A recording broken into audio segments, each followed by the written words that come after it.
સુરતના અડાજણમાં ઓપરેશન સિંદૂર દરમિયાન પાકિસ્તાનને જડબાતોડ જવાબ આપનાર સેનાના સન્માનમાં ભવ્ય તિરંગા યાત્રા યોજાઈ હતી। ઓપરેશન સિંદૂર દરમિયાન પાકિસ્તાનને જડબાતોડ જવાબ આપનાર સેનાના સન્માનમાં સુરત શહેરના અડાજણ વિસ્તારમાં તિરંગા યાત્રા યોજાઈ હતી। ઓપરેશન સિંદૂર દરમિયાન પાકિસ્તાનને જડબાતોડ જવાબ આપનાર સેનાના સન્માનમાં સુરત શહેરના અડાજણમાં તિરંગા યાત્રા યોજાઈ હતી।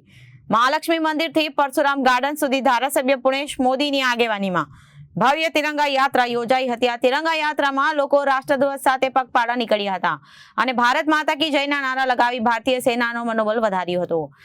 આજે મુખ્યત્વે સમગ્ર ભારત દેશ દરેક નાગરિકો દેશભક્તિનો પરિચય આપી રહ્યા છે। ભારતભરની અંદર આજે અમારા અડાજણ વિસ્તારમાં ખાસ કરીને આદરણીય પ્રધાનમંત્રી શ્રી નરેન્દ્રભાઈ મોદી સાહેબ જે મોદી સરકારની આતંકવાદ પ્રત્યે ઝીરો ટોલરન્સની નીતિ છે, જે આતંકવાદ સામે માનવતાવાદનો પ્રગટ સંકલ્પ છે, એ માટે તેઓ રાત દિવસ એક કરીને આ રાષ્ટ્રને આતંકવાદમાંથી મુક્ત કરવા માટે જહેમત ઉઠાવી રહ્યા છે। જે પહેલગામની ઘટના ઘટી અને ઘટના બાદ તાબડતોબ આતંકવાદીઓનો આખા દેશને નાબૂદ કર્યા। સૌથી વધુ આતંકવાદીઓને મિટ્ટીમાં મિલાવીને એમણે રાષ્ટ્રહિતનું કામ કર્યું છે।